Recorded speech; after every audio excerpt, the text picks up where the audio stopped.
All right. Good evening, everybody. Thanks for coming out. I'm David Barker. I'm the director of the Center for Congressional and Presidential Studies here at AU. And I'm very pleased to welcome all of you to our latest dialogue on democracy that we're proud to co-sponsor with our friends at AU's Kennedy Political Union. As many of you know, these dialogues on democracy are a little ditty that we started a couple of years ago where we bring together experts, thought leaders on democracy, politicians, journalists, scholars, again, other leaders about, the challenges that we face in self-governance and how we might try to do it a little bit better.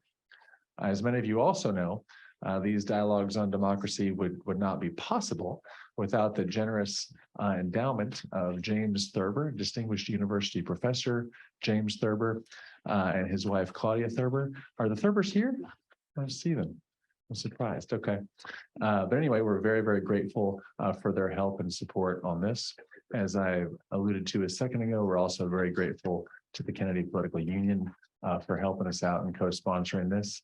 We do hope that you'll stick around afterwards for the reception that will follow. So tonight we are extremely fortunate to be joined by Bob Bauer. He's a professor of practice and distinguished scholar in residence at the New York University School of Law, co-director of NYU Law's Legislative and Regulatory Process Clinic, and contributing editor of Lawfare. Bob served as White House counsel to President Obama from 2009 to 2011, and he has co-chaired 2 presidential commissions on democratic reform: Obama's Presidential Commission on Election Administration and Biden's Presidential Commission on the Supreme Court. Bob is also the author or co-author of multiple books, reports, and editorials that offer various recommendations for reform of election administration and the Supreme Court, as I implied a second ago, but also of the presidency, of campaign finance, and of the presidential debates. Also, to our good fortune, Mr. Bauer will be joined tonight by Professor Silvia Kim of the Government Department here at AU. Professor Kim is an expert in American politics, elections, and election administration.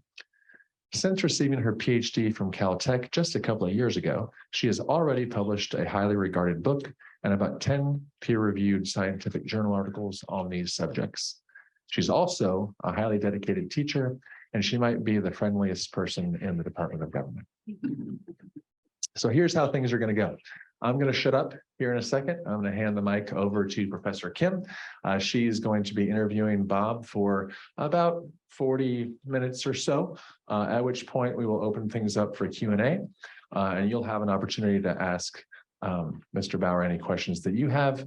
I will ask at that time that you do, we're going to follow Jeopardy rules, so that I ask that you form your question in the form of a question, not a statement or any sort of proclamation. And we'll go from there. We'll wrap things up a little bit after 6. And as I said before, we'll have a nice reception outside. Okay, Professor Kim, the floor is yours. Thank you so much, Professor Barker. It is an honor to be here. I'm moderating this talk, and 40 minutes, I'm sure, is not enough time to address the many areas of expertise that Bob here can address for us. But I want to start tonight by talking about election administration, because I'm an election geek. And a first question that I wanted to ask was, so it's been some years since you served on the Presidential Commission for Election Administration, right? And there have been recommendations that have been made with that commission, and there have been substantial changes in this field of election administration. How do you see what do you see as positive and negative changes or areas that still need to be tackled? First of all, thank you for having me. I appreciate that. Thank you, David. I'm glad to hear it's not often in Washington when the person who is about to question you is described by someone else as friendly. So I'm feeling pretty good about that. We'll see. We'll talk about it afterwards. In any event, we have a very mixed picture about election administration, excuse me, and sort of an alarming trend that has developed that needs to be addressed. After 2000, everybody's familiar, of course, with the presidential recount in Florida in 2000 and the breakdown of the electoral process in Florida in a race that was decided by just a little over 500 votes, a case that went all the way to the Supreme Court of the United States, essentially an election decided by the judgment the Supreme Court made that the recount in Florida had to end. There was generally, and I wouldn't say without disagreement, without conflict, there was bipartisan agreement that something needed to be done to upgrade election administration in the United States. And that included replacing aging punch card machinery that had created so many problems in Florida. Everybody might remember that. Read about it, the hanging chads, the difficulty of discerning intent, all sorts of problems that developed in the state of Florida. And Congress came together and enacted a statute called the Help America Vote Act. And that was intended to provide money to the states, for one thing, in the very expensive business of replacing all of that, essentially retiring punch cards as a means of counting the votes, providing them with the ability to buy other equipment to replace it. And then in addition to that, setting up an election assistance commission that would be involved in ongoing efforts to professionalize and improve the management of elections. And that was a bipartisan bill. Again, there were some disagreements, as we all know. Democrats tend to emphasize access. Republicans tend to emphasize what they see as essential security against fraud. And so there were tensions, but the statute passed. And when President Obama set up the Presidential Commission on Election Administration in 2013 and charged it with reporting by 2014, the focus was still on what was wrong with the way elections were administered, and an immediate impetus to the establishment of the commission were very, very long lines that had been reported in certain jurisdictions in the presidential election of the general election of 2012, his re-election campaign. And in his victory speech that night, he said, we have to do something about that. It was a bipartisan commission. There were 10. My co-chair was Ben Ginsburg, who had represented the Romney presidential campaign we had just faced off against in the general election. And all the rest of the commissioners we had, I'm sorry, this is a long answer, so I'll crisp it out in a minute.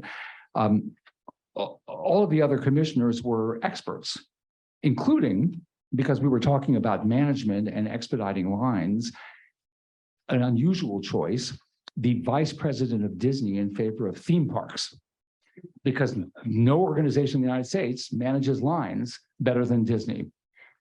And we actually got the General Services Administration to agree that we could go to Disney World to study lines. Now, there was a lot of negotiation about what we did when we got there, but fundamentally that was the idea. And that the recommendations made were all recommendations about management, better registration roles, better polling place management, poll worker recruitment, all the fundamentals of election administration. So that's all good, and that gets us through 2014. At the same time, this tension between access and what I call the suppression versus fraud conflict continued to simmer. It first took the form of voter identification statutes that were passed by state legislatures around the country, and they were certainly an issue for the Obama campaign in 2012. But as everybody here knows, it started to accelerate. And until we get to the 2020 election, and of course, I think everybody's familiar with the extraordinary controversies. President refuses to concede, allegations of fraud, election denialism, attack on the Capitol. What I want to say in conclusion is this. The goal of the commission in 2014 was to emphasize that elections are a facet of public administration and they require professionalized management. What we are now seeing is a turn in the direction toward discrediting professional management, discrediting nonpartisan administration, and trying to put partisan actors in a much more controlling role. And we've seen that with state legislatures trying to rein in the professionals who administer elections throughout the country and assert more political control, more political supervision, just because they're political actors. Now they do it in the name of distrusting expertise, distrusting the administrators, bringing elections more accountably to the American public. But it is very troubling that we've taken what it seems to me to be is a sharp turn in the wrong direction after all those years after 2000, when we thought, in fact, we were working very much in the right direction. I think that must have been quite a viewpoint from you to see that the work that was bipartisan to be dismantled and turning it into this direction that is more polarized and much more, there's much more emotions and there's much more distrust, right? And I must add that now my students were not born when 2000 happened. So Okay, no age jokes. I don't think that's especially friendly. no, what I I'd was like to saying raise is that Okay, go ahead. I can't really emphasize much of the bipartisan aspect because they've never seen it. Because you haven't experienced it, of course. Right. That actually brings me to my next question, which is you spoke about discrediting and placing partisan actors in the election administrators, right? And we've seen a lot of attacks on the professionals. And I did read your opinion pieces on several newspapers that suggest that we build protection for the election officials in place. And I saw that one form of what you have been doing so far was a legal network of sort, so that they can be referred to them when crises happen. Is there a more systematic reform that can take place to protect election officials who uphold democracy? To protect election officials, Right, from against attacks, systematic attacks, verbal, physical, or like legal, in all sorts of aspects. Is there something that can be more done more fundamentally? Yeah, so election officials have had a very rough time over the last 2 years. As part of what I just described is sort of the attempt to repoliticize elections and to discredit election administration. They've experienced a whole range of challenges, from personal attacks and threats all the way to enactments by state legislatures that, and I can explain this effectively, I'll say this as a lawyer, would subject them to the risk of penalties and loss of their jobs if they do not perform the duties the way the politicians and the state legislatures want them to. Now, one thing that can be done, there are steps that can be taken to protect them against the personal threats. There's almost certainly going to be legal challenges to any attempts to so over politicize the electoral administrative process that it effectively would be corrupted. I'll give you an example. There's one statute that was passed that subjected administrators to the risk of legal penalties if in the course of administering the elections, they, quote, disregarded the objective of the law. I mean, that's extraordinarily vague and it's a container that can be filled with whatever political adversaries wish to fill it with. And that will be, as applied, almost certainly the subject of a legal challenge in defense of those officials. I, among many others, have been active on this. There's a whole community of civil society that's sort of developed to try to defend the electoral administrative process. One thing that I've been involved in is forming this election official legal defense network. And I brought Romney's general counsel, who co-chaired the 2014 commission, back into the game. And he was already in the game, but joined him in a bipartisan effort to co-chair this network that allows election officials who are attacked to obtain anywhere in the country pro bono legal services. And also pro bono communication services as they deal with the public attacks on their reputation. And there are other facets of what we're doing, including going out into states and trying to get business, faith, higher educational, and other communities within civil society to speak out on behalf of these election officials and make it clear to the community that it is not in its interest to have this sort of ongoing campaign against professionalized election administration continue. So it's a lot of work. I think in a presidential campaign in 2024, we're going to see more of this trouble. I don't see it abating. So I think on a number of levels, it has to be defended against. So ensuring that elite at every level speak to how it is important to protect them, that attacks on election officials will be fundamentally an attack on democracy, I think is a Yes, really important. absolutely. It is thing. exactly that. And another aspect of the radical changes that have been having recently is how fast voting laws are changing at the state level, right? Not at the federal. So I think a typical example that people are familiar with would be a law in Georgia that was recently passed that made it illegal to, for example, provide water and food for people voting in lines, right? And this is, again, one of the more colorful examples of potentially access restricting laws. But I think as a legal scholar, you will be seeing, and a practicing lawyer, you will be seeing those at every level in every state. And how do you see, moving forward with those radical changes taking place? These state legislative enactments, yes. Well, so there's been an extraordinary amount of litigation. Now, this is a complicated world. When I was meeting, there is a way of looking at this fight in the courts and seeing it as a very clear-cut case of suppressive activity that's being challenged on constitutional grounds, and is all a good thing. But it's very complicated. It's very confusing to voters. Sometimes the rules are challenged at the lower court level, and the lower court sustains the plaintiff's claim and basically blocks what the state has attempted to do. And so there's one set of rules that appear to be in place.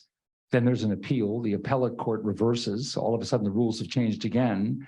And if this happens in the election year itself, and particularly as the election date approaches, it really raises huge problems for election administrators trying to run the election, because they want to know what rules are in effect for that election. And it can be very confusing to voters about what they're entitled to do, not entitled to do, what's available to them and what's not.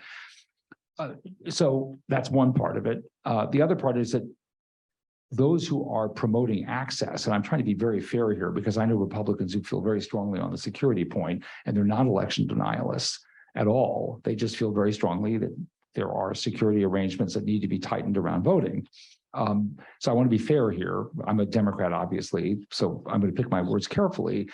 But if you look at Democrats being primarily concerned with access, they think that voting should be more broadly accessible, less burdensome. Just generally speaking, they lump all of those kinds of access issues under the broad heading of right to vote. It is also true that the Republican Party, from the other vantage point, also sues and also goes to court and challenges, for example, accommodations for voters like drop boxes that multiplied in number in some jurisdictions during the pandemic. They want to stop third-party organizations from engaging in what they call ballot harvesting, which is collecting lots of ballots from voters just to assist them in the voting process, and then be the intermediaries for delivering those ballots to authorities. That's viewed by many Republicans as an invitation to fraud, and an insecure arrangement for the handling of the ballots. There are all sorts of conflicts like that. And those go in the courts too, on both sides. I mean, in the 2022 cycle, there were lawsuits to invalidate as unconstitutional in some states mail-in voting completely, just get rid of it, which of course was consistent with the argument that Donald Trump took up about the dangers of mail-in voting, having been an assiduous mail voter his entire life. Couldn't help it. Litigation is part of it, but also very important, but complicated. Litigation is a complicated business, but also political pressure within states. And this is where civil society plays such an important role.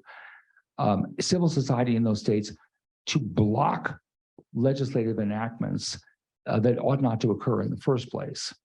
There's no question that the civil society organizations, whether we're talking about the business or other communities, but I'll focus primarily on the business community, had an effect on the outcome of the Georgia state legislative efforts, produced a law that was very controversial, but it was very different from when it was considered from what eventually emerged. It wasn't less controversial, but it was different. And I'll give you one other example. I think the business community played the pivotal role in putting pressure on the canvassing board in Michigan in 2020 to complete the certification of President Biden's victory there. And so getting the whole community involved, it just can't be just the lawyers. People have to hear from those that they don't think is sorting into the partisan camps. This is a democracy issue and not just a contention between the two political parties. And would people imagine that what Democrats argue for is good for Democrats, what Republicans argue for is good for Republicans? It has to be focused on a commitment in the community as a whole to democratic reform and to the protection of democratic norms and institutions. I think one of the, this reminds me of, I think this was one of in one of the papers that where you were interviewed and wrapping up the election commission. And there was a line about how a partisanship should not be conflated with the lack of resources, right? And I think this is also like an important part where are we putting in enough resources to battle the potential democratic backsliding in the states. I think this is a question that I get a lot in my elections classes, is that how much of this is a function of the highly decentralized nature of American elections, right? And we can really say that when we have 3,000 or more counties in the US, there are really 3,000 different elections happening. And I'm not even counting states such as Wisconsin, where things are happening at the municipality level. I think there are arguments against this highly decentralized nature, and people who argue that we should have really a set of consistent, coherent rules at the federal level that governs elections. And some people who argue that, no, this is actually what's unique about the US, which guards against potential fraud again, and such arguments and such. What are your views on this decentralization? Do you see any way of reforms or any suggestions? It's difficult. You're right. We have thousands of jurisdictions, and the rules in states, the election administrative practices in states just vary across the entire country. And I know there are those with a focus on sort of federalism who will disagree with it, but I don't think that this is the way you would have designed the system from scratch. If we were to go back and have the opportunity, which we clearly don't have, to think through how we would do this, I don't know that we would do it this way. I should add, by the way, there are all sorts of other problems that tie into it, which is that if you're going to have a complex system, you just need to have it better resourced. And one thing we discovered in the Presidential Commission on Election Administration is the election administrators never receive adequate funding. I mean, I'm totally sympathetic. When we had field hearings around the country, of course, everybody who performs any governmental function will say often enough they don't have enough money. In this case, it's true. There's just no excuse for the degraded electoral infrastructure that we have in the United States. But decentralization is a challenge. There's no question about it. And it does not mean that Congress cannot step in and legislate uniform rules for federal elections. And Congress can do so. But of course, then that gets caught up in the whole question of, which we saw with HR 1 in the Congress. It gets caught up in the whole politics in which you have voting rules that one party favors universally opposed by the other party. And as you know, that particular effort foundered.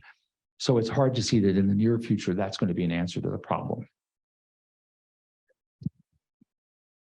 Absolutely. And I also want to give some room for topics of Supreme Court. But now, since that you've mentioned HR 1 for the People Act, I mean, this is a very, very large scale voting access bill. It also tackles several different areas of campaign finance and certain things. And, it's still stalled in Congress. And I think a lot of people lawyers and reformers welcome a large aspects of it, but also at the same time frustrated by some of the coverage, for example. Do you see any areas that are not sufficiently addressed, even if the HR1 was to take place? I'm sorry, with the equation of what? Pardon me. Do you see any areas that HR1 has not adequately addressed, or any generally just your feelings about what people? Well, I mean, HR1 was ambitious. It was, and I think it's fair to say it would have been an extraordinary achievement had it occurred, but the obstacles were going to be significant and proved ultimately to be fatal. One thing that did develop after HR1 was put together, and it was separately addressed, was the statutory framework that governs how Congress counts the votes. And that became, of course, HR1 was written before the 2020 election was decided. And then, of course, it was tweaked along the way during the congressional elections process. But a lot of attention turned toward the Electoral Count Act that governs, of course, how Congress concludes the tally of the votes in January, in the year after the election year. And after what happened in the Capitol on January 6th, and the Electoral Count Act having been enacted in 1887 and always a disaster waiting to happen, that turned out to be something that the two parties, and again, not without dissents, but that the two parties could, at least at the leadership level, rally around and do something about. And so the Electoral Count Reform Act that was passed last, I'm getting confused about which year we're in. How about that? That is only recently passed and signed into law by President Biden, is really a major bipartisan achievement. It was co-sponsored by both Mitch McConnell and Chuck Schumer, and they joined forces infrequently. And in this case, they did. And it tells you something about what might be possible. There's certain fundamental institutional reforms that are possible. I think that specific types of voting rule reforms are going to occasion the kind of conflict that we saw that doomed HR1. There's just too much of a difference between the parties. There's a wing of the Republican Party in particular that is absolutely unwilling to have this conversation. So I think as we think about reform under these very divisive conditions, we have to be realistic about what we might be able to accomplish. And I think the Electoral Count Reform Act is an example of something that can be accomplished, and there are other things like that that we can do. The kinds of things in HR1 are going to be much harder. Perhaps then the solution is to, rather than having sweeping bills, to break down into different areas that there can be some agreement on, to try to make real advancements. Yeah, absolutely. And let me give you one other example. When we talk about democracy reform, I think focusing on just elections is a mistake, because you're also thinking about reforms that address the problem, for example, of aggregated power at the presidential level that could be abusively used. And so there are a whole host of reforms following the Trump administration where Trump both innovated, if you will, and other places where he built on the work other presidents had done to give themselves a lot of latitude and discretion in areas that I think are potentially very risky for the democracy, or in fact are risky for the democracy. And one of the very little noticed, you could say it's small, it's a niche reform, but one reform that did pass in the last Congress was a reform that was designed to prevent the president from corrupting the inspector general system in the executive branch by basically, manipulating the appointment of inspector generals, getting rid of, responsible inspector generals and substituting, if you will, political cronies, abuse of the vacancy law so they could take advantage of that kind of self-interested appointment. And there was a reform that went through on that, just quietly went into the big spending bill along with the Electoral Count Reform Act. There are reforms like that, curbing emergency powers. Both parties have an interest in preventing the president of the other party, as well as their own, from abusing the use of emergency powers. Abuse of war powers. Both parties know that they'll each have an occasion to complain about presidents exceeding their war declaration and waging authorities. So we shouldn't think just about elections, I think. Much. And now I really do have to move on to this topic of the Supreme Court. Now, I know that you were on the commission in 2021, and I've spent a good part of this week reading the commission's final report. And one thing that I found very interesting was on the topic of court expansion. And the commission final report explicitly states that the commission is not stating in favor or in opposition of expanding the courts because there were fundamental disagreements among the members of the commission, right? And then I do want to ask, like, what would be your personal opinion on the topic of court expansion, and what do you see? Yeah. Well, I have been, for reasons that are both conceptual and technical, I have been skeptical about what is called court expansion, what critics call court packing. Once you go down that road, then each political party is going to respond to the others, and soon we're going to have a court after several decades with 170 members on it, because if people keep on expanding it to respond to the abuses, it is just not clear to me how this is going to work. Promote public confidence in the judiciary, help to protect the court from politicization. I do favor, I'm going to jump into something else. I personally favor term limits.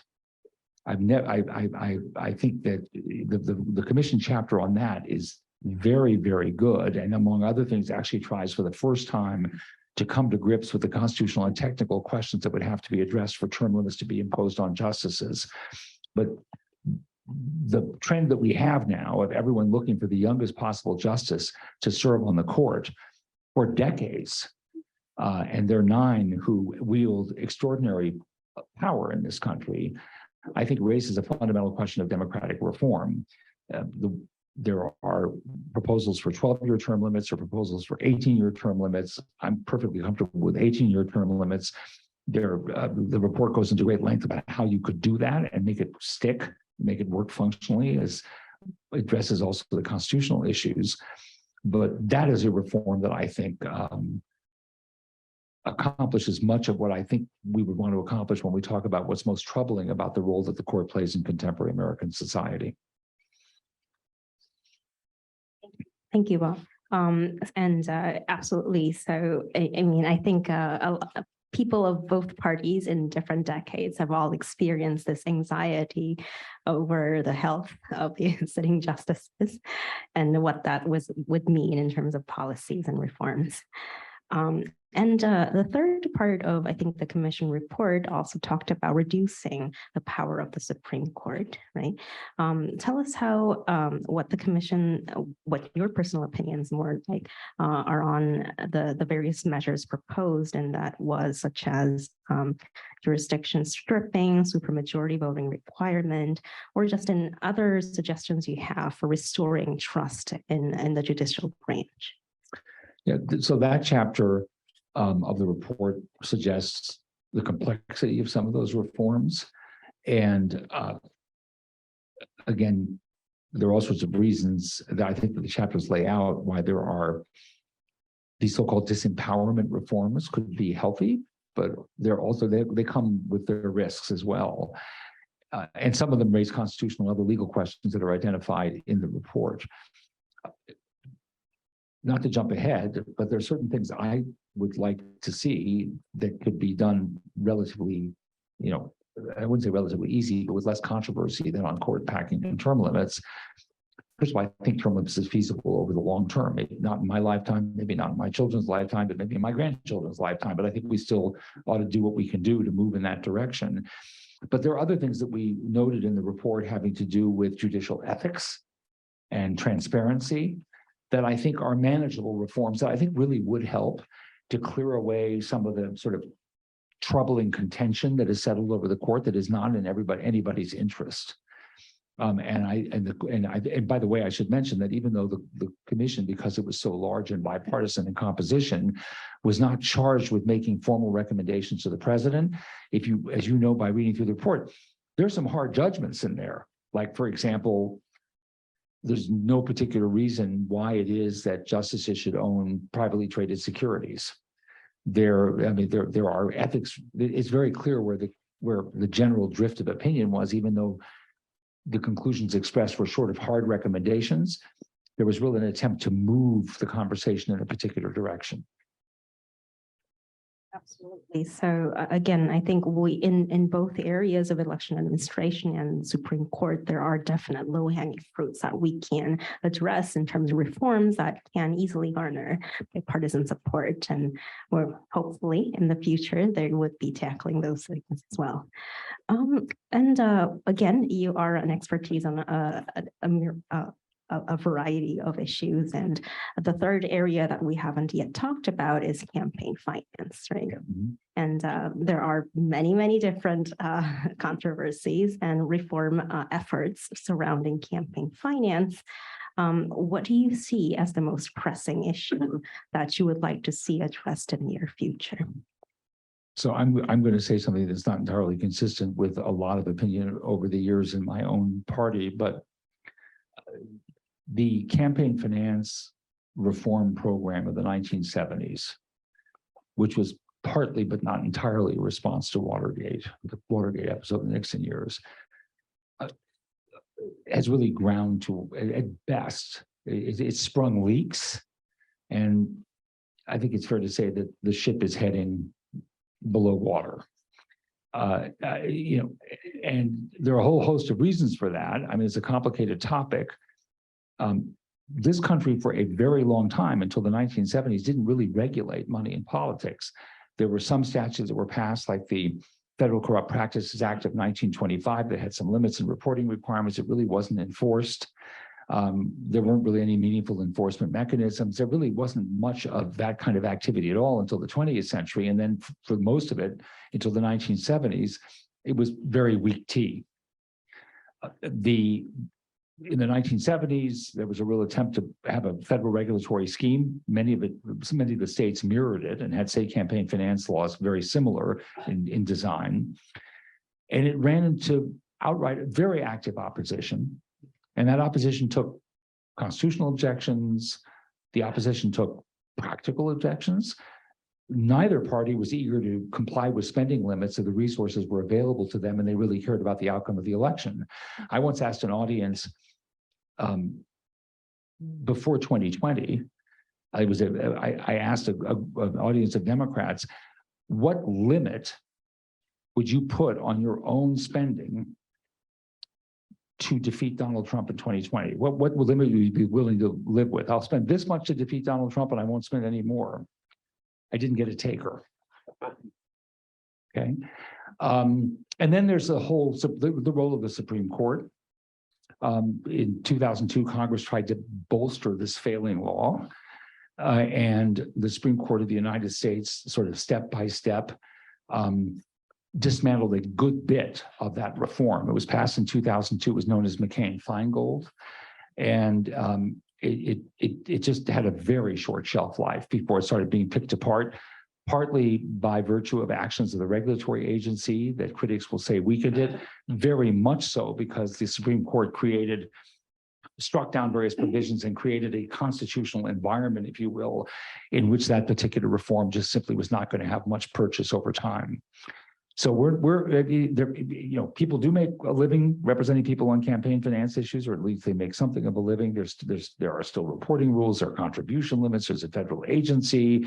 The law can be criminally enforced. Corporations can not make direct contributions to a candidate. It's not the absolute Wild West, but if there was ever an objective to limit money in politics and to significantly restrict partisan actors from having access to whatever resources they could put their hands on, that effort has failed completely. And I can't say I can think of a conclusion, unless, and this won't be in my lifetime, won't be in my children's lifetime, won't be in my grandchildren's lifetime, won't be in my great-grandchildren's lifetime. Public money, a publicly financed system, to me, has always been in many respects the only answer, because the private regulatory, the regulatory system of restrictions and regulatory control is a proven failure. Absolutely. And we as scholars, we have this theory of hydraulics of money, and what we say when we say you restrict one part of money, and money is like water, and then it would tend to seep into other aspects of things. Sometimes, not as fundamentally a campaign finance campaign contribution, but it could have other profound implications and side effects that we don't think about. Yeah, absolutely. And in the interest of time, as an educator, we have a lot of students here, right? And a lot of students here in American University, they are intensely interested in politics. So they go into political campaigns, consulting, areas in political law. And do you have any advice for, many of my students who are interested, maybe they want to become lawyers that deal with political issues, or, maybe they might not be lawyers outright, but they're still interested in this growing industry of political consulting, law, and so on. Do you have any advice for the students that are interested in such? I took a particular career path, so I ended up doing a lot of lawyering right after the Watergate episode had concluded. I graduated from law school in 1976. And so all of a sudden there was this experiment with regulation of the political process. And it didn't just include campaign finance, it included ethics regulation on the Hill, the establishment of ethical rules at the federal level, including financial disclosure requirements and expansion of criminal theories of public corruption. So I thought, oh, that's cool, because I was doing a lot of political work anyway as a young man. That's not the only that kind of niche practice, which I did for many years, is not the only kind of meaningful political activity that a lawyer can engage in. And in particular, it's not the only activity if defined by the federal level. That is to say, if I were right now thinking about doing it all over again, I would go into a state and I would do it there. I would be in the community. I mean, Washington has a lot to contribute. Washington's also capable of a lot of damage, but there are options outside of the federal level legislative activity, regulatory activity, representing federal level campaigns, and so forth. There's just a lot of really important work, and we touched upon that in the discussion of election administration and elections that's taking place in the states, in the cities, communities around the country. And there are, that's frankly, if I could drink from the fountain of youth and get another shot at it, I would not be in Washington. I would go into the state. And I thought of that, actually. I thought of it. I originally took a practice in the state of Pennsylvania. And then for personal reasons, I ended up in the same law firm, moving to their Washington office, and never left. That is actually an excellent advice that I myself would not have thought of when I am talking and mentoring my students. Thank you, Bob, for this excellent conversation. And I think this is time to move to Q&A. Thank you so much.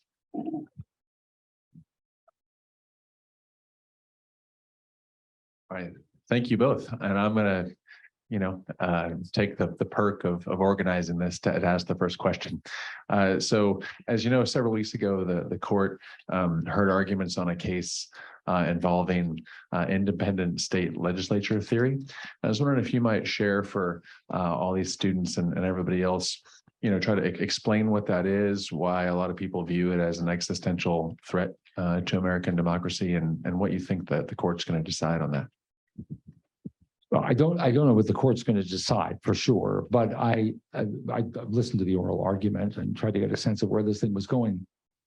Jason Willick of the Washington Post, I think correctly wrote in a column a few weeks ago that it was one of the most mischaracterized cases of the term. It's an important case. It has to do with the intervention of courts in the, broadly speaking, the intervention of courts in the legislative process of setting rules for electoral competition, and then the conflict over those rules. It's a case that arose in North Carolina. And it had to do with the Supreme Court of North Carolina came to the conclusion that there was a cause of action under state law that permitted them to intervene where they thought that the legislature had engaged in unconstitutional gerrymandering. And there's no gerrymandering provision in the North Carolina Constitution. So they kind of drew on different provisions of that Constitution, equal protection, due process. There's a free and fair elections clause. And the question, speaking very, very broadly here before the court, the question before the court was, who had the authority to make the call in those circumstances? Did the North Carolina court exceed its remit, if you will, as an institution and interfere with the power of the legislature to do what it is authorized the legislature to do, to set rules? The fear that built around the case was that this case was going to authorize legislatures to do what Donald Trump was calling for them to do in the 2020 election, which is to say that a state legislature could decide under a different provision of the Constitution having to do with the appointment of presidential electors to simply disregard the outcome of the popular vote in a particular state and substitute a slate of electors of their own and say, that's our, we get to do that. And that's the independent state legislative authority we have is to decide who won the election. So the popular vote winds up operating, if you will, kind of like as a plebiscite, but they're free to disregard it. That really isn't before the Supreme Court. And by the way, it's interesting that a number of the briefs, including the brief filed, if I'm not mistaken, by the Republican National Committee and others who were very much on the side of the legislature in the fight with the courts, disclaimed in their briefs that they had any intention whatsoever of upholding somehow the right of state legislatures to disregard the outcome of an election. And I actually, depending on how the court writes the opinion, I'm not going to say it won't have implications for state legislative authorities as judged under the Constitution, but it doesn't necessarily mean, and there was nothing in the arguments that suggest, or even in the briefing to suggest, that it's heading it into this radically troubling direction.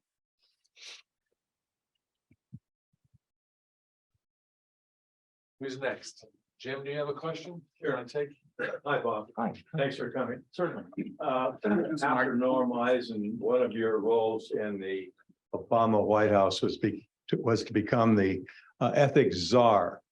Now, I study the reforms in the Obama administration in this area. There was not a single scandal in 8 years in the Obama administration related to lobbying and ethics. Why do you think that's the case? Outstanding lawyering. No, it wasn't that. Yeah, I mean, like, yeah. No, what I'm going to say is going to sound like a kind of rank piece of flattery of the president, and it's not. I think in any organization, and I can cite, and you're even more familiar than I am with the examples, the Nixon administration. What really matters is the development, promotion, and management of an ethical culture, and it starts with leadership. If it's an anything goes environment or push the limits environment, and in fact, you could curry favor with the boss by being too clever by half to accomplish goals, or there are infractions that are overlooked because those engaged in the fractions are rendering other valuable service and frankly weighing it against it. Yes, so-and-so is like hideously unethical, but boy, what a speechwriter. If you have a leadership that just decides that the hideously unethical staffer doesn't belong there, and that message is heard loud and clear, and people know there's a consequence for sneaking around in some way, cheating on the rules, putting the president at risk with behavior that could produce scandal, it makes a notable difference. And it really helps lawyers. You know, if you go to people in an organization and say, look, here are the guidelines and we expect you to follow them. If they think you're out of sync with the boss or the chief of staff or the entire rest of the senior management of the building, your credibility is not particularly high. There's no compelling reason why they pay attention to you. If they know you speak with the authority of Barack Obama, he doesn't want to hear about this kind of trouble, then he empowers the lawyer to be even more effective in supporting that ethical culture. So more than any individual, and as you know, Professor Thurber, there are very clear-cut rules, and then there's the whole area of appearances of corruption and conflicts of interest, gray areas in the law that can be exploited. The message from that president was, I don't even want to hear a whisper of this problem anywhere in my administration, and it didn't happen. And as you know, when the Republicans took control of the House in the midterms in 2010, it wasn't as if they weren't looking for it. And they couldn't find it because it didn't exist. Thank you. Certainly. Lots of hands. Who's got the mic? Right here. Okay. Raise your hand higher. Yeah. Hi, my name is Pauline. I'm a student. Thank you for coming here. So I think as a student and a person who lives in DC, we all saw news about US Representative George Santos and all the questions going around his campaign. So I have a question. Is there like a legal framework that would define what to do in situations of that kind? And to the person who was who allegedly committed fraud and like many other crimes from the news, should be allowed to still represent the district and still have the power to still be in power and represent their people. Yeah, and I apologize. And part of this is because I have a bit of a hearing issue in my right ear. Could you just repeat the context for the question? Because I wasn't sure I fully heard it. Yes, is either like a legal framework that would define what to do in a situation like this when And in that situation, just if you could repeat that situation. Santos. Santos. Oh, George Santos. Okay, I'm sorry. That's the part I missed. Yeah. Yes, but notice what's happened here. It's very, the answer is how George Santos could be driven out of the Congress because, you know, at some point, he's being shunned. He's spending a huge amount of money defending himself against investigations. I mean, who knows what's going to happen? One thing that's interesting is that the record of outright lies per se, just lying to voters, right? Is conditioning the view of who he is and what his vulnerability is. But the legal framework, and when I say legal framework, I mean the real jeopardy he faces could end his congressional tenure. That includes, by the way, whatever sanctions are applied to him after investigation by the House Ethics Committee, don't have to do with outright lying. Like, for example, pretending that, you know, he won the Nobel Prize or whatever else he had to say.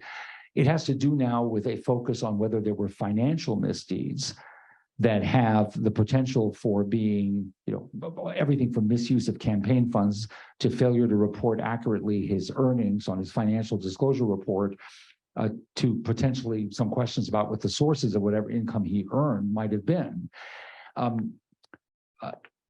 We don't have a framework for dealing with people whose lies don't seem to implicate other substantive legal protections, like against fraud, like against financial fraud. And so and members of Congress are not sure where the line falls because everybody in politics, I've had this conversation with a reporter who's writing a book about lying in politics. I'm probably going to wind up being a multi-volume work. But the basic gist of it is politicians, the dishonesty, some of it's very benign. It's like, I'm here with my, you know, my colleague Jim Thurber is one of the finest senators in this institution. I've worked closely with him for years. This bill could not have passed without him. And the little thought bubble about his head is, I hate the guy. He didn't do anything to help me do this, right? But he says it. Okay, so there's a lot of I won't spell it out, but you know what I mean. There's a lot of malarkey. I'll put it that way. That's floating around. And then the question is sort of at what point does it become so damaging to the institution, partly because it's a fraud on voters, maybe because it's a fraud on the institution itself, depending on how the line takes place, what the context is. And there really isn't a framework that's well adapted to that. So what do they go looking for? They look for other collateral or associated offenses. What is it? He lied on his financial disclosure reports, or he may have engaged in insider trading or earned his money in a dishonest way. So it's for outright lying itself, in a campaign in particular, right? It's a very, very difficult thing to deal with. There is one legal provision that comes to mind. It is very obscure and very little used. And it was enacted to address the so-called dirty tricks campaign that President Nixon's reelection campaign waged against Democrats who were competing for the Democratic nomination. They did things that were completely juvenile, like, as I recall, ordering massive numbers of pizzas and charging them to Democratic Senator Ed Muskie and sending the pizzas to his headquarters, or forging a letter by one Democrat allegedly criticizing another Democrat. This was called dirty tricks. The provision of federal law is called misrepresentation of campaign authority. And the fraud involved is I, Bob Bauer, on behalf of Joe Biden, pretend I'm actually speaking on behalf of Donald Trump to perpetrate a fraud that is damaging to Donald Trump. So I'm misrepresenting who I am in order to hurt the person who I am falsely representing myself to speak for. It just sort of sits there. There are all sorts of questions about it, how it can be legally applied. So it's a very good question. I mean, if George Santos hadn't messed around with the money and he just lied about his phenomenal accomplishments in life, I don't know what they would have done or could be doing now to address it.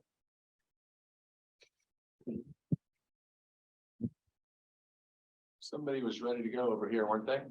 Yeah, go ahead. I have a less technical question. The first two questions. Grab your microphone. I think you're right, probably hear me. Okay, that's good. So we have, this question relates to voting, and we have a variety of ways to vote. We have electronic ways to vote. We have manual ways to vote. Is there a reason why we can't have one system to vote? You addressed some of this earlier on. Is there a reason why we can't have one system to vote? Is that a financial reason why we can't have that? Or is that a security issue why we can't have that? Well, again, because you have jurisdictions across the country and they use different voting methodologies. I mean, it is partly a function of different approaches in the states. It's partly a function of money. It's also, by the way, I should mention, a function of the very limited industry in the production of voting machinery. And so a lot of machinery in the States is several generations behind, but you don't have a robust market or resources on the part of the people who could enter that market. So, there are, and now you have, by the way, as you know, a revolt against any kind of machinery, and the view that maybe the most effective way of conducting an election is that everybody votes by paper ballot, right? They just don't record anything in the machine. There's a piece of paper and that's it. So I think it's a whole mix of things: jurisdictional differences, money, technology, fear of machinery, that accounts for the fact that you have what I think is you're quite right, a very unsatisfactory arrangement. Do you ever feel that we'll get to a point that way, or you think it'll continue the way that it is? I'm not optimistic it's going to change dramatically in the near future, or the medium future, or maybe even the distant future. Maybe great grandchildren. Yeah, well, I'm like, the family tree has to elongate before we see a change. Right. There's somebody on this side. All right, no.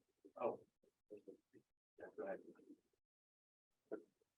What concerns you most that a future president could aggressively abuse regarding executive authority? And then within the next 2 years, if there was one thing that you could cherry pick to alter regarding executive authority, which one would you seek to address?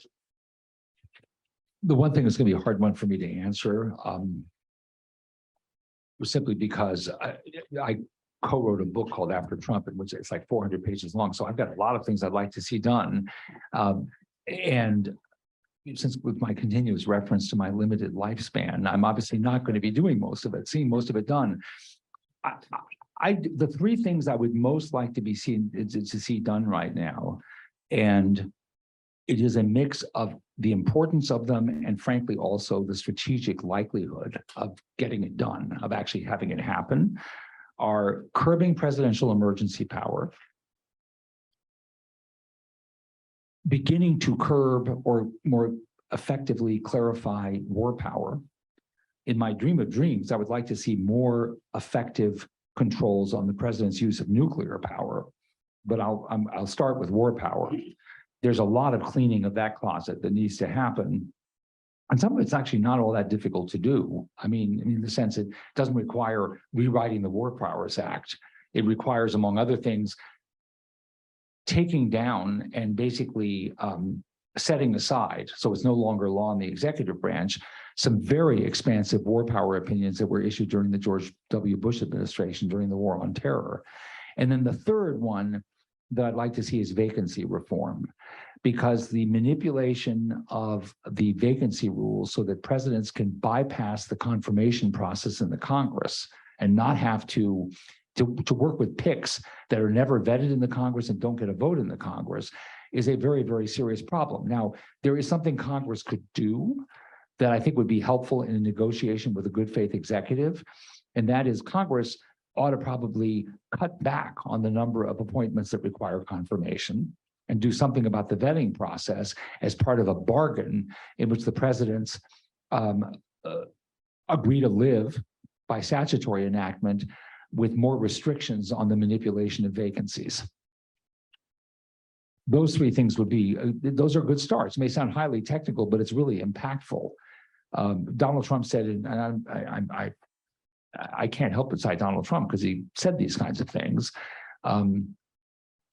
He said things that, for example, Richard Nixon wouldn't have said out loud. We ultimately heard him say them on the tapes because he forgot to turn the tapes off in the Oval Office.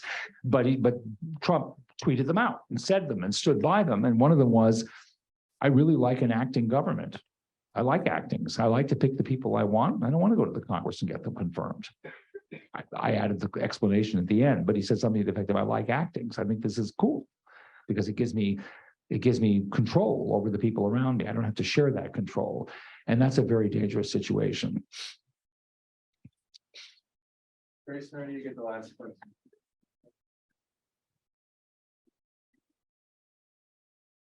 Hi, I'm Grace Mary. I'm a student here. I was just wondering, on a more philosophical basis, you mentioned earlier that there are Republicans that have good faith claims about security of elections.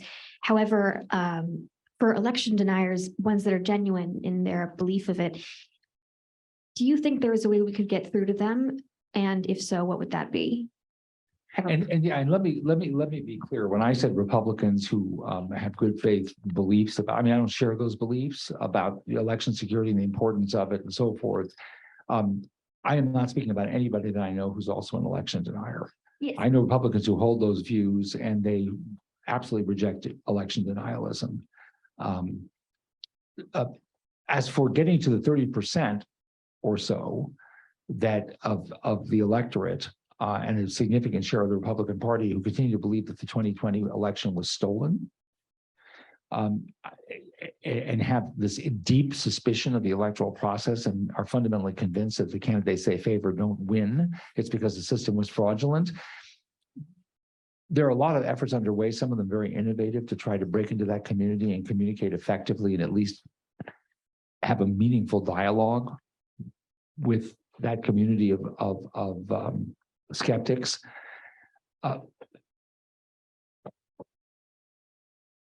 To some extent, Donald Trump has helped out because there's some evidence that people who are not in the absolute, cause-oriented election denial community, but were still election deniers, are getting tired of hearing from him on the topic. And so it may be that the subject starts to get old, and that helps a little bit to take a little bit of the temperature off of it. But I don't have an answer. But I will tell you one thing election officials are doing, and I want to close by tipping my hat to election officials here. They've done something really smart, which is huge in some of these jurisdictions. aggressive transparency outreach where they say, come on in and spend the day with me. I'll walk you through the process. I'll show you the machinery. I'll show you where our supplies are located. I'll show you what our checks are. If you have concerns, come here. I'll walk you through it and I'll answer all your questions. And that has been, that's just extraordinarily helpful. Now, let me tell you a closing, not so funny story, which is a lawyer took one of the election officials, and I don't remember where it was. It was either Arizona or Florida. I can't recall. Took one of the election officials up on that, a lawyer, mind you. And he came in, whether alone or with others, and they went through this whole rigmarole. Ask me any question you want. I'll show you any process aspect of the process that you're concerned about. Question, answer, question, answer. And at the very end, the official said, do you have any more questions? And he said, no, you've been really helpful. That really helps me understand it. It's still fishy.